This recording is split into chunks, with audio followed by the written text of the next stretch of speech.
안녕하세요. 기자 누나 심희정입니다. 예전에 조선시대에서 춘추관에서 역사를 기록하는 사관이 있잖아.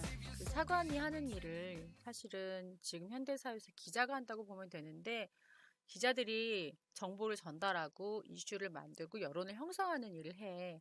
근데 내가 기자 생활을 오랫동안 하면서 사실 기사를 쓰지 못하고 남은 뒷얘기들 그런 것들을 전달할 길이 없었어.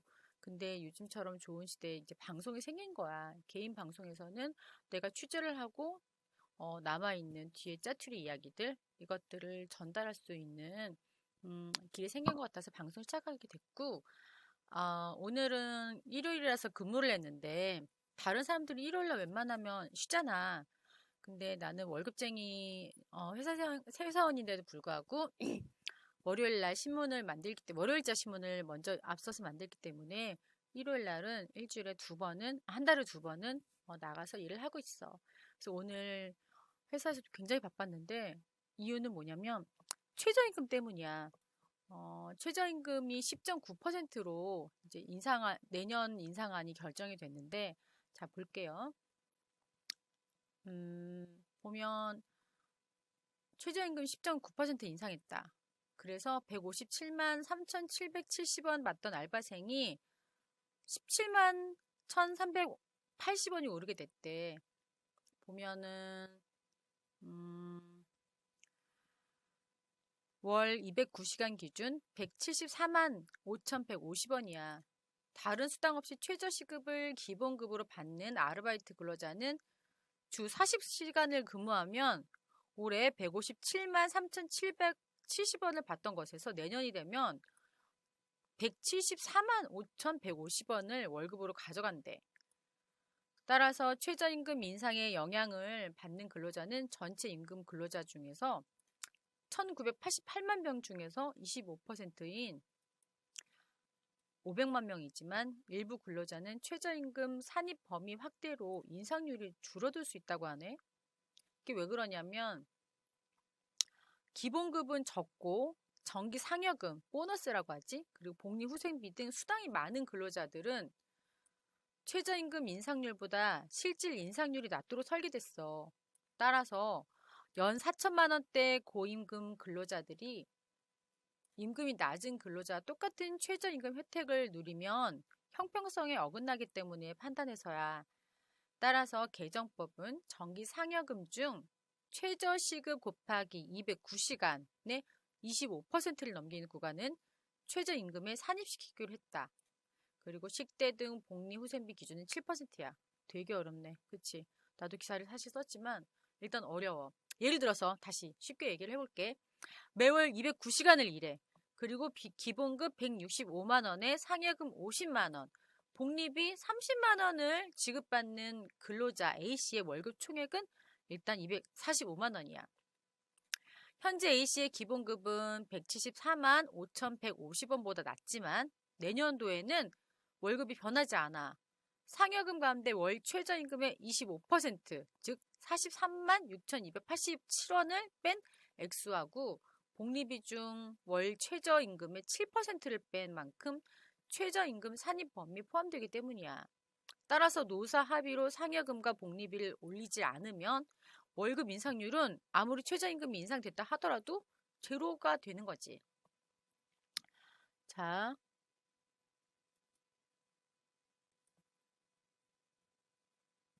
정말 또 황당한 건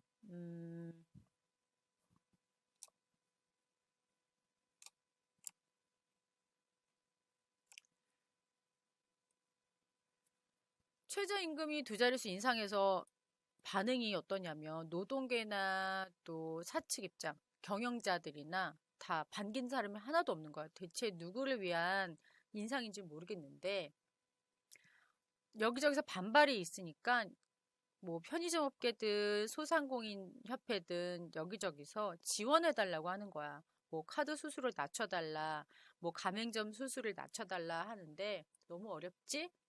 누나도 어려운데 정부는 일단 18일 날 김동연 부총리 겸 기획재정부 장관 주재로 회의를 열고 자, 최저임금 인상에 따른 후속책, 지원 대책을 발표하겠다고 나섰어. 아니, 지금, 한국에서 자영업자 비중이 너무 높아서 임금 인상에 대한 민감도가 높은 게 문제인데, 재정적 지원을 통해서 보완하겠다라고 했는데, 이것도 또 혈세로 되잖아? 응? 노사 양측이 지금 반발이 거세. 그래서, 어, 자영업자, 중소기업들의 시선이 곱지 않은 상황이야. 왜냐하면, 최저임금에 대한 사회적 갈등이 진정되지 않고 해당 부처에 책임을 넘기는 모양새가 됐기 때문인데, 사실 이번 10.9%를 올리기로 했는데 2020년이 되면 만원 시대가 열린다고 공약을 했었거든. 근데 지금 같은 상황이라면 21년이 되어야지만 만 원이 될 수 있어. 따라서 노동계는 또 현 정부가 문재인 정부가 처음에 대통령 공약을 걸 때 네가 2020년까지 만 원을 달성하겠다고 하지 않았느냐. 그런데 이게 2021년이나 되어야지만 할 수 있는 거고, 어, 여, 여권에서는 그러고 있어. 문 대통령이 소득주도 성장론이 이론적으로 맞지만 현실화하는 데 쉽지 않다. 그래서 결국 이상과 현실 사이에서 사회적 합의를 통해 갈등을 해소하면서 접점을 찾아 나가는 수밖에 없다고 전했답니다. 근데 기사 자체가 쓰고 봤는데도 되게 어렵다. 응?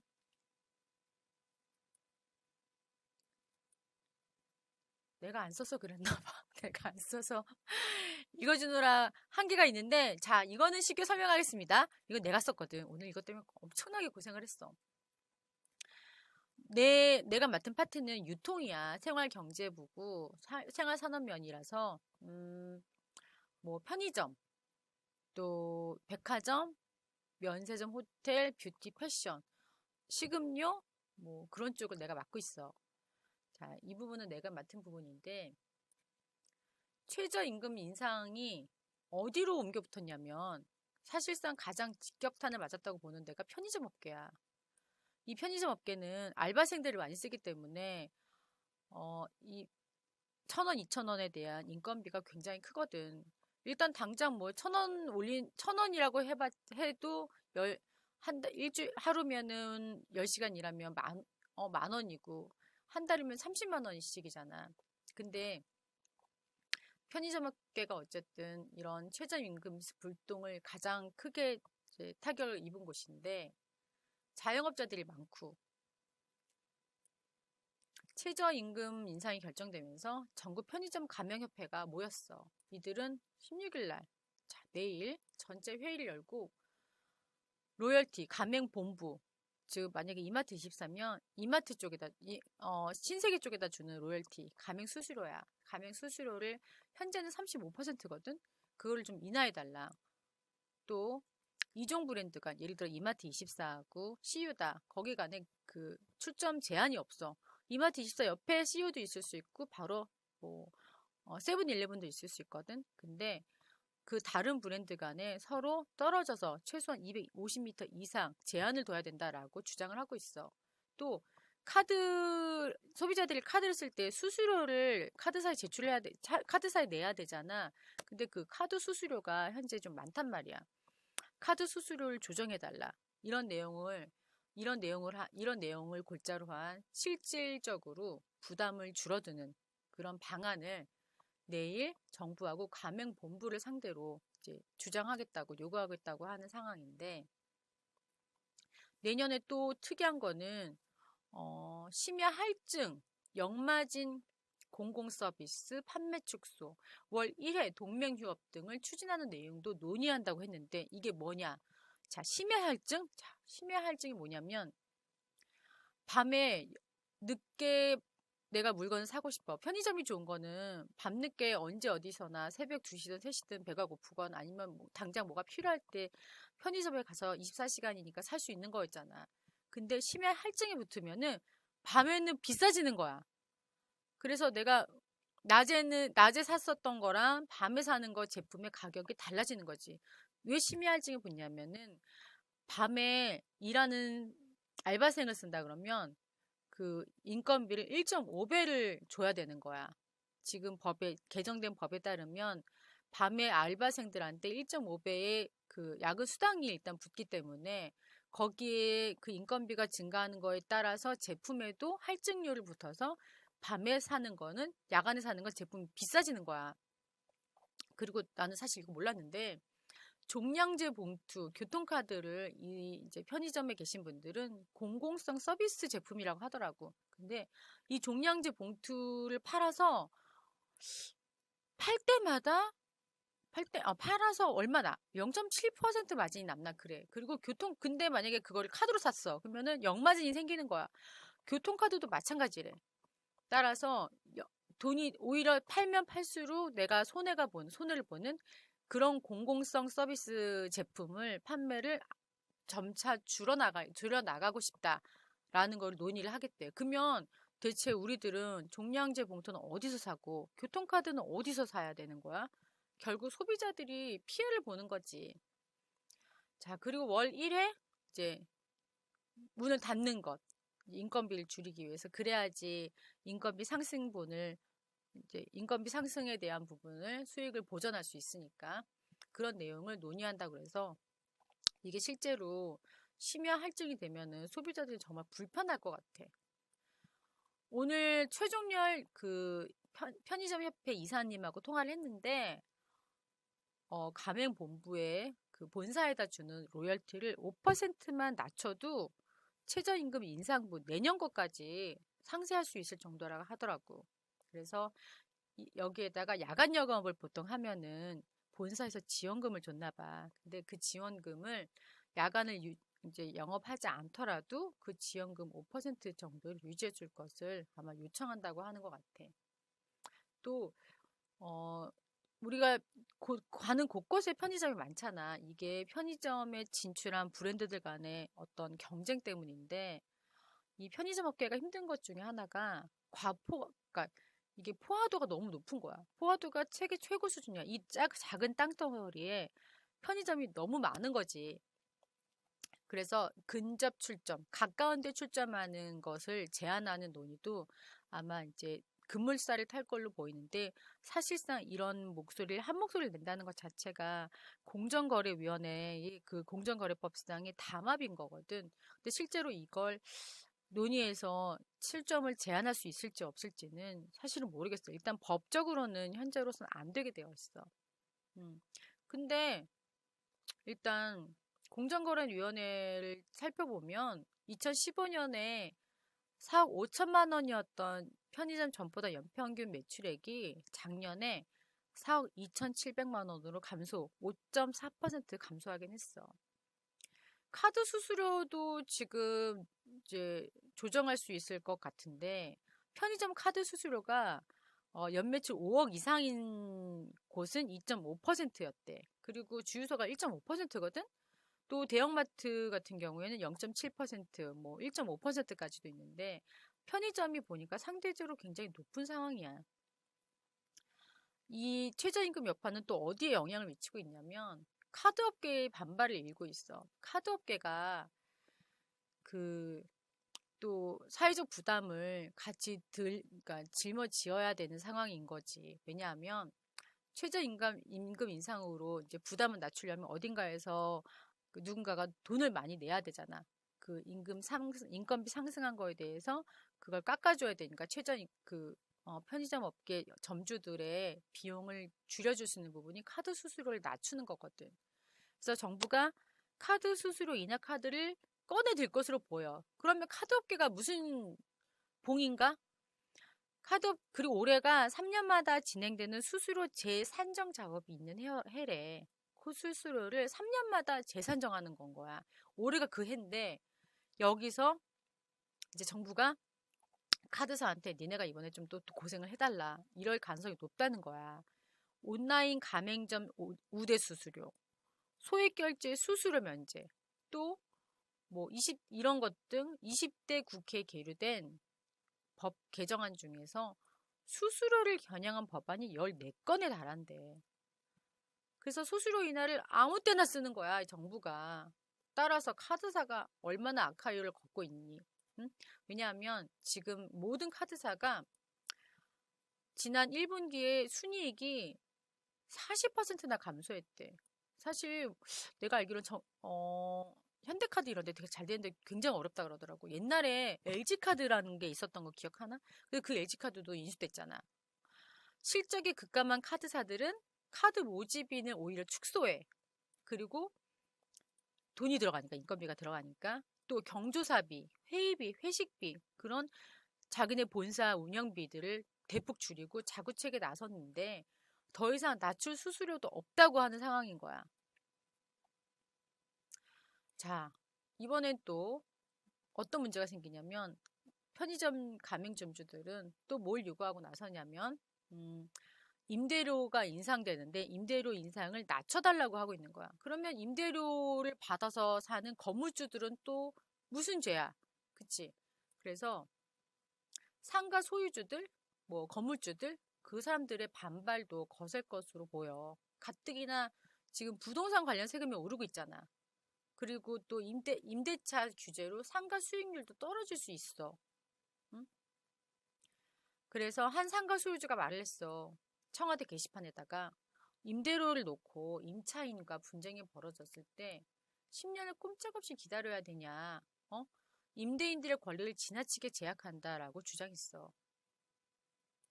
이렇게 여기저기서 누구를 위한 인상인지 모를 정도로 노동계나 사용자나 사측이나 모두 다 반발하고 있어.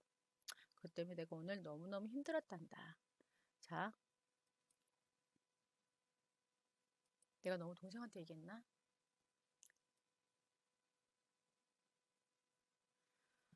아유, 또 기가 막힌 게 이게 무슨 카드 결제를 못하게 될 수도 있대. 이거는 소비자가 피해보는 거 아니야? 나는 지금 현금을 하나도 안 갖고 다니고 있거든. 난 발렛비가 없어서 요즘에 발렛비 내는 게 제일 힘들어. 항상 10,000원짜리를 갖고 다니고 가슴이 두근두근거려. 발렛비가 없어가지고 그냥 3,000원이나 2,000원을 계좌이체한 적도 있어. 항상. 돈 찾을 시간이 없이 일하느라고. 기자가 정말 바쁘거든. 자, 음,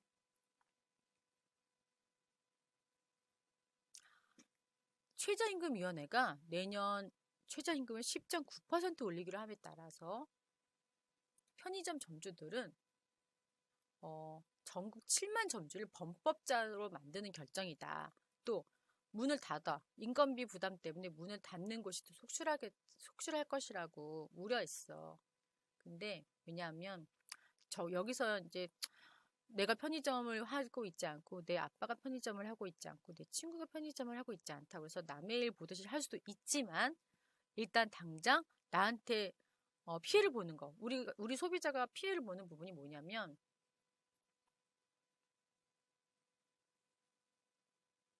아까 말씀드렸듯이 일단 안 뽑아 가라 일단 뽑질 않아 알바생을 줄이잖아 아예 폐점을 해 그래서 내가 아르바이트를 하거나 내가 직원으로 근무하던 편의점이 문을 닫아버려 그럼 내가 일자리를 잃어 그런다거나 그래서 지금 편의점 하는 분들 중에서 주말에는 그냥 부부끼리 둘이 하겠다는 사람들도 되게 많아 밤에 아예 문을 닫고서 어? 그런 식으로 문제가 생겨 이게 중소기업들도 인건비를 맞춰줘야 되기 때문에 공장을 한국에서 둘 수 없고 웬만하면 그 인건비를 최소화하기 위해서 해외로 나가는 경우가 되게 많아. 수도권에 있는 아웃도어 용품 업체 A사가 있는데 여기는 주력 생산 기지를 지금 동남아로 옮기기로 한 거야. 아무래도 인건비를 조금이라도 줄이려고. 국내에는 신제품 개발팀 그리고 이를 테스트할 수 있는 최소한의 생산 라인만 남길 거라고 말을 했어. 국내 근로자 3분의 2가량을 자르겠다는 거야. 그리고 동남아 공장은 현지 근로자만 운영하겠대. 그러면 어떻게 되겠어? 물건의 제품 질이나 이런 것도 분명히 떨어질 거야. 한국 사람이 꼼꼼히 하던 거랑 동남아 사람들이 일단 남의 일처럼 대충대충 하는 거랑 대충대충 할 수도 있잖아. 응? 아마 이건 다른 중소기업도 마찬가지일 거야. 또 충청 지역에서 건자재 업체를 경영하는 한 사장은 공장을 건설하려고 했는데 아예 계획을 포기했어. 근로자 고용하는 부담이 너무 커졌기 때문이야. 설비 확장을 중단하고 모든 여력을 공장 자동화에 투자하기로 한 거지. 공장 자동화라고 하면 사람을 안 쓰니까. 그래서 지금 일본처럼 우리나라 식당도 아예 사람을 안 쓰고 그냥 자판기로 하는 그런 데가 늘어나고 있다고 하는데, 이런 일 있기 전에도 이미 자동화가 많이 진행 중이었거든. 교대에 내가 잘 가는 국수집 가보면 이렇게 자동화로 사람 만드는 사람만 있고 주문은 그냥 기계를 통해서 하더라고. 음, 돈을 받고 주문하고 하는 걸 기계를 통해서 하는데 처음에는 되게 어색하더라고. 자, 그렇다면 최저임금발 이 무이나 바람도 아주 거세게 불 것으로 보여. 그래서 유통가들이 어, 인건비를 줄이기 위해서 결국 이제 일하는 사람들이 날아가는 거겠지? 인건비 줄이고 무이나 바람이 불어서 자판기로 대체하는 기업들이 늘고 있어. 내가 아는 언니도 자판기 사업을 시작했다. 자판기를 해외에서 들여오고 지금 자판기 하는 업체가 또 잘 된다 그러더라고. 응? 거기만 우리나라 중소기업에서 자판기 만드는 애들은 또 장난 아니라고 그러더라. 음,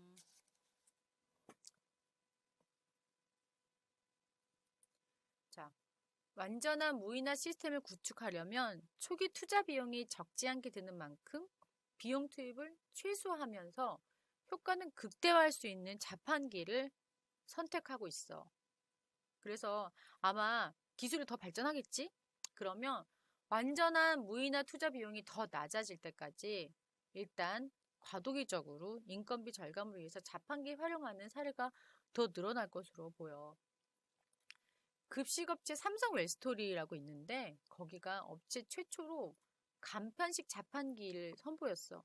이 회사들 지하에 보면은 큰 회사들 이렇게 식품 음식값 점심 저녁 이렇게 만들어주는 업체들 있잖아. 그 중에 하나의 업체가 삼성 웰스토리인데 이게 음료 간식뿐 아니라 도시락 이런 다양한 간편식을 판매하는 자판기를 사내 식당에 설치했대. 근데 자판기에 넣을 수 있는 제품 종류가 20여 종. 한 대당 평균 3개에서 5종류? 이거를 삼성 웰스토리는 올해 안에 대학교, 구내식당 등에도 설치 운영할 계획이라고 한다.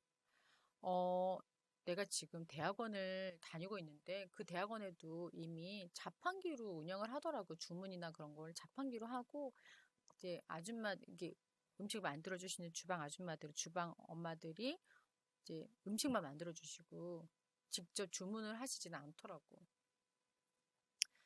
편의점이 또 빨리 이 자판기를 들여야지 인건비를 또 줄일 수 있으니까 CU가 지난 3월 최초로 고기를 판매하는 IoT 스마트 자판기를 도입했대.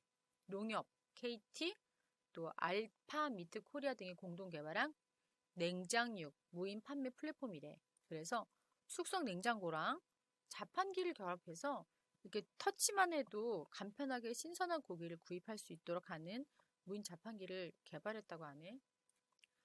미니스톱도 이제 무인 편의점을 운영할 계획인가 봐. 올 이제 상반기 안에 시범 운영한다고 밝혔는데 이건 아직 내가 실제로 상반기 내에 다 됐는지는 다시 찾아봐야 되는데 일단 이건 과거 기사긴 해. 화장품 업체에서 자판기 도입이 나오는 데가 있는데 이게 이니스프리거든. 내가 듣기로는 이게 여의도에 아마 있다고 들었는데 여의도 같은 그 어떤 매장 화장품 자판기 미니숍을 설치해서 운영하는데 어떻게 사면 되냐면 대형 화면을 터치하고 필요한 제품 정보 또 구매 후기 등을 확인하고 필요한 제품을 사면 돼. 요즘에는 가서 물어보지 않고 자기가 알아서 다 뒤지고 오잖아. 뷰티 제품 사는 사람들이. 신세계 백화점의 화장품 편집쇼 시코루라고 있는데 이 시코루도 화장품 자판기가 있대.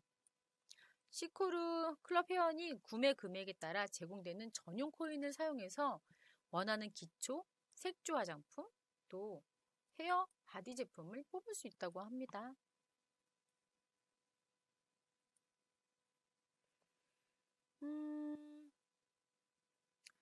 자, 이렇게 자판기 도입이 나서는 이유가 비용 대비 효율이 우수하기 때문이잖아. 아무래도 편의점 업계가 이렇게 무인화 매장의 최종 형태를 꼽는 게 미국의 아마존이야. 아마존고. 아마존고 같은 경우에 첨단 기술이 총망라된 덕분에 초기 투자 비용이 수십억 원이래. 하지만 이 자판기를 활용한 편의점이나 이마트24 등이 준비 중인 중간 개념의 무인 편의점은 투자비가 대다수 일반 편의점 대비 크게 뛰어나지 않다는 장점이 있어.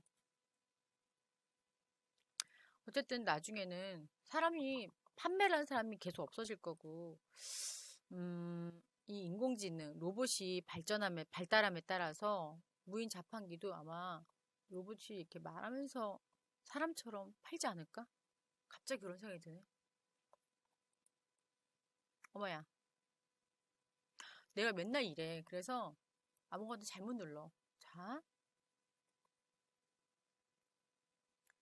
이거다. 이렇게. 나도 이거 봤어. 근데 내가 기계치여가지고 이런 거 보면 잘 못 사겠다? 그리고 번호 누르라고 하잖아. 12번 누른다 그러면 내가 꼭 13번을 눌러. 그래서 꼭 실수를 해요. 이렇게 하는구나. 한우를 근데 여기서 사면 신선할까? 이게 걱정이네. 응? 자, 이제 첫 번째 최저임금과 관련한 이슈는 내가 여기서 얘기해주고 싶었던 거는 대부분 이제 끝났고, 음, 의무휴업과 관련한 거를 한번 찾아볼게. 근데 너무 어려워. 자,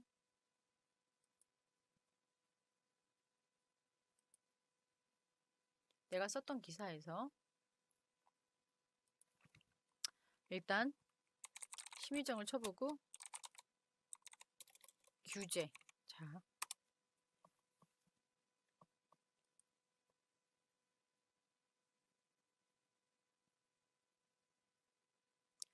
내가 얼마 전에 오사카를 다녀왔어. 근데 오사카를 간 이유가 오사카에 가보니까 일본의 도쿄든 오사카든 중요한 게 걔네는 규제라는 게 없는 거야. 그래서 마음 놓고 경쟁하는 거야. 자율 경쟁. 그 자율 경쟁에서 뭐 도태될 것은 도태되고 살아남을 것은 살아남고 하는데 왜 살아남은 강한 자가 살아남는 게 아니라 살아남은 자가 강하다고 하잖아. 쇼핑 음, 대형마트가 아닌 골목상권, 즉 뭐 소상공인들, 영세상인들 있잖아. 그냥 작은 슈퍼를 하거나 작은 가게를 하는 분들, 그분들이 살아남기 위해서, 생존하기 위해서, 소비자들의 발길을 끌기 위해서 점점점 더 혁신을 하고 강해져서 그래서 살아남은 거야. 살아남으면서 또 다시 더 강해지고 진화되고 일본은 그런 자율 경쟁 속에서 뭐 대형마트가 됐던 그냥 작은 영세 상인이 됐던 살아남을 수 있는 경쟁력을 갖춘 곳만 살아남게 된 거야. 정부는 어떠한 규제도 없이 그냥 시장 경제에 맡긴 거지. 그리고 예전에도 일본 정부가 대전법이라고 해서 어, 몇 년도지? 몇십 년 전에, 28년? 뭐 한 30년 전에 그런 규제, 유통법을 규제하는 그런 규제가 있었는데 해보니까 어, 모두에게도 좋을 게 없는 거야. 그래서 결국엔 그걸 폐지하고 자율경쟁 시장 원리에 맡겼어. 그리고 걔네들은 오사카나 도쿄를 가보면 아주 그냥 갑자기 명동 같은데 대형 쇼핑몰들이 막 밀집해 서 있는 거야.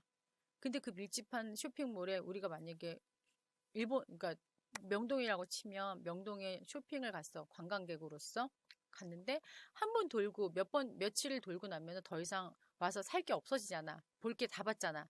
근데 오사카 같은 데 가보니까 가도 볼 게 끝이 없는 거야. 한 달 동안 여기서 살면서 오늘은 이쪽 쇼핑몰 갔다가 저쪽 쇼핑몰 갔다가 저기 전통시장인 도톤보리를 돌았다가 뭐 봐야 될 곳, 들러야 될 곳, 먹어야 될 곳이 너무 많은 거야. 그래서 재방문율이 굉장히 높지만 한국 같은 경우에는 와서 면세점에서 뭐 예쁜 뷰티 제품을 사고 또 명동에서 뭐 옷을 좀 사고 뷰티 제품을 사면 다 돌아가면 더 이상 더 와서 살 게 없어지는 거지. 그런 모든 것들을 가능하게 한 건 일본처럼 규제가 없었기 때문에 밀집해서 모든 쇼핑몰과 원스톱 쇼핑이 가능하도록 밀집해져 있었던 거지. 뭉쳐야 사니까. 근데 한국은 무조건 뭉치지 못하게 하고 규제로 막아서 뭉치지 못하게 할 뿐만 아니라 도심권에 어떤 대형 자본이 들어오는 거를 골목 상권, 영세 상인들의 눈치를 봐서 못 오게 하고 있어. 심지어는 지금 유통 규제라는 용어를 우리는 쓰고 기자들은 쓰고 있는데 어, 지금 왜 대형마트가 한 달에 2번 일요일 날 의무 휴업을 하잖아. 그 전통시장에 가라고. 근데 전통시장에 실제로 대형마트 문 닫았다고 전통시장에 간 사람이 얼마나 될까? 전통시장 옆에 대형마트를 같이 나란히 놓고서 둘을 문을 열어놓으면 대형마트 갔다가 전통시장 갔다가 둘이 서로 시너지가 있는데 둘 다 닫아버리면은 아무도 가지 않고 어디를 가겠어? 집에 앉아서 모바일이나 온라인으로 쇼핑을 하게 된다고. 지금 쇼핑은 거의 모바일 쇼핑, 인터넷 쇼핑으로 완전히 바뀌었거든. 오프라인으로 쇼핑하는 사람들이 점차 줄어들고 있는데 전통시장을 가라고 대형마트를 문을 닫게 하는 거는 요즘 시대의 착오적인 거라는 거지. 그냥 그건 내 생각이기도 하고 또 많은 언론인들이 이렇게 얘기를 하기도 하지만 사람들은 그래. 대형마트, 즉 대기업들의 편을 드는 게 아니냐고 하지만 나는 사실은 대기업이든 뭐든 관심 없고 일단 소비자들, 내 가족, 내 이웃, 소비자들이 피해를 보면 안 된다는 주의야. 근데 지금 대형마트뿐만이 아니라 쇼핑몰이지, 대형 쇼핑몰. 그게 뭐가 됐냐, 어, 스타필드 같은 게 될 수 있고, 아울렛도 될 수 있고, 월드타워몰 있잖아. 그런 쇼핑몰. 또 타임스퀘어. 그런 쇼핑몰을 대형마트처럼 한 달에 2번 일요일을 쉬게 해야 되는 법이 추진되고 있는데, 난 일단 여름에 덥기 때문에 갈 곳이 필요한데, 우리가 쇼핑몰을 가려고 하는 이유가, 물론, 뭐, 물건을 사러, 쇼핑을 하러, 옷을 사러, 아니면 화장품을 사러 가는 경우도 물론 있겠지만, 많은 사람들이 우리가 쇼핑을 오프라인에서 하나? 다 온라인에서 찾아보고 주문하잖아. 직구도 많이 하고. 즉, 쇼핑몰을 가는 거는 뭘 먹으러 가거나 거기에 있는 재미거리, 엔터테인먼트적인 요소를 찾아서 뭐 스포츠를 즐기러 가거나 즉 레저를 즐기러 가는 그런 여가 공간으로 쇼핑몰을 찾는단 말이야. 근데 정부나 정치권은 쇼핑몰을 가는 이유가 그냥 쇼핑을 하는 목적이라고 생각하고 문을 닫으면 전통시장으로 가겠지라고 생각하는 거야. 근데 사실 전통시장에 있는 분들이 그렇게 생각하진 않을 거야. 그러나 일단은 규제를 통해서 막아놓고 싶다는 생각을 하겠지. 그래서 보면 일본을 갔더니 일본은 골목시장, 즉 전통시장이 규제를 요구하지 않고 자기 자체가 혁신을 하고 있어서 바뀌고 있었어. 손님 많이 오게 하기 위해서. 응? 일본 오사카의 상징인 구이다오레 인형 캐릭터가 있는 구이다오레 빌딩에 갔어.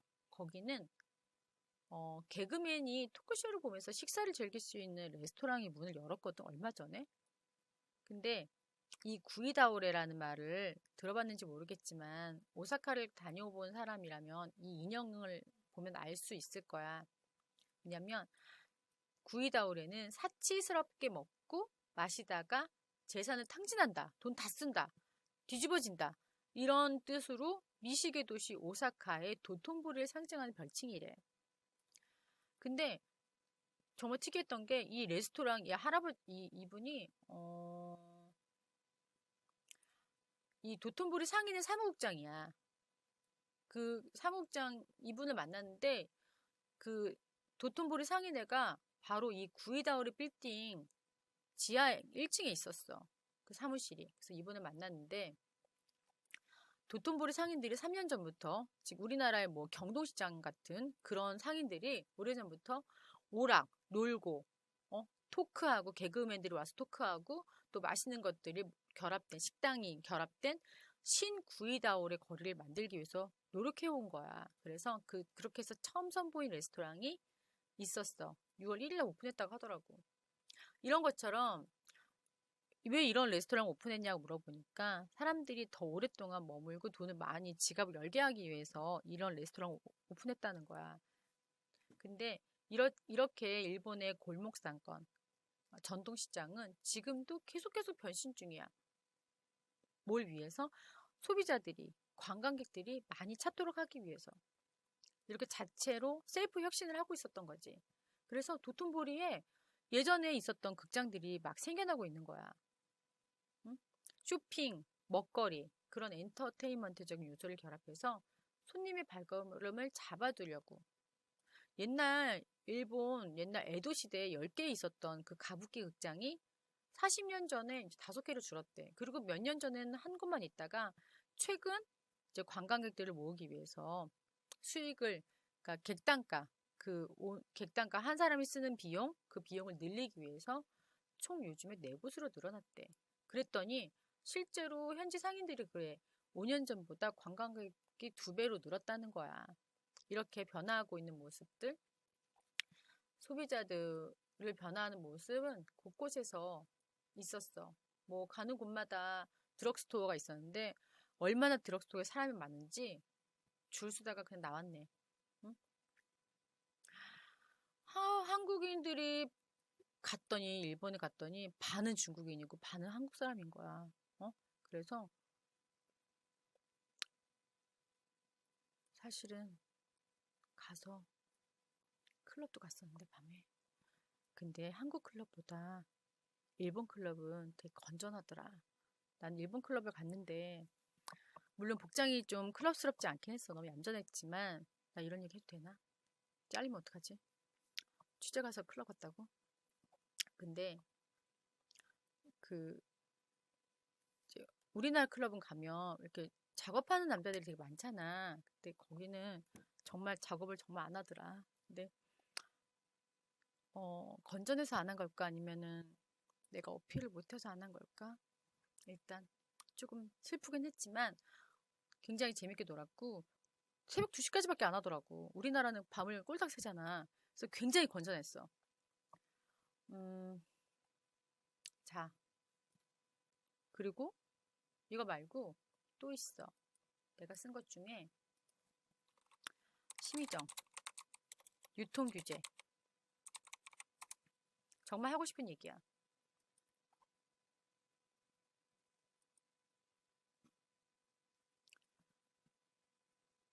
자, 규제는 정말 낡았어. 아직도 옛날 얘기를 하고 있어. 그러나 지금 소비 패턴, 여가 패턴은 완전 바뀌었거든. 이거 봐봐. 여기가 어디야? 이게 하남 스타필드 워터파크야. 응? 쇼핑몰 안에 워터파크가 있어. 예전에 워터파크는 캐리비안 베이밖에 없었거든. 내가 어제 캐리비안 베이 갔다가 다시는 안 가기로 죽을 뻔했네. 캐리비안 베이 정말 사람이 많더라고. 그래서 발 디딜 틈이 없었습니다. 하남 스타필드 워터파크 보면은 이렇게 하남 스타필드 워터파크도 있고 또 스타필드에 스포츠 몬스터라고 사실 남자들이 좋아하는 그런 데가 농구도 막 할 수 있고 게임도 할 수 있는 데가 있고 또 롯데몰에 올 12월인가에 안에서 인도어 서핑장이 생긴대. 서핑하는 게 안에서 인도어로 실내에서 서핑하는 그런 공간이 남자들을 위한 공간이 생긴대. 그런 레저 공간이 응? 밖에 안 나가고 겨울에도 할 수 있는 거지. 그러니까 서핑을 그런 스포츠 레저 시설이 이렇게 많이 생기는데 쇼핑몰이 단순한 쇼핑 공간만은 아닌 거잖아. 2,300만 명이 다녀갔대. 어디를? 잠실의 롯데월드몰, 롯데타워 올 상반기에만. 이런 추세면 연간 4,600만 명. 우리나라 사람이 대체 몇 명인데? 5천만 명인데 연간으로 4,600만 명이 다녀갔다고 하면 정말 어마어마한 숫자가 다녀간 거잖아. 하남 스타필드도 연간 방문객이 지난해 2,500만 명이 다녀갔대. 자, 이거는 다 4,600만 명이 쇼핑하러 왔다는 게 아니잖아. 소비자들이 쇼핑몰에서 물건을 사는 것뿐만이 아니라 놀고, 먹고, 다양한 활동을 즐기고 있다는 거야. 즉, 전문가들은 쇼핑몰이 단순히 유통시설을 넘어서 또 일자리 창출, 그치? 사람이 많이 필요할 거 아니야? 그런 새로운 서비스 산업 영역을 만들어가고 있다고 얘기를 하고 있어. 보면. 근데, 그런데도 불구하고 의무 휴업, 출점 제한 등 유통 규제 대상을 쇼핑몰, 백화점 등 전 방위로 확대하겠다는 건 거야, 정부가. 자, 위정현 중앙대 경영학부 교수는 유통 규제가 전통시장이나 주변 상권의 매출을 늘리는 데 한계가 있다. 매장에서 쇼핑과 여가를 함께 즐기는 소비자 편익만 우리가 갈 데가 없어지는 거지. 이렇게 소비 트렌드는 변하고 있어. 우리가 아까 말했듯이 쇼핑은 온라인에서 하고 레저는 쇼핑몰에서 즐기는 시기야. 국내 온라인 시장 규모가 2015년 54조 원에서 작년에 78조 원이 됐대. 정보통신정책연구원은 2022년이면 자그마치 190조 원에 달할 것이라고 전망했어. 직구, 자, 나도 직구 많이 쓰는데, 자, 해외 직구 금액을 보면 총 21억 1천만 달러, 2조네, 2조. 2조야. 2013년보다 2배 이상 늘었어.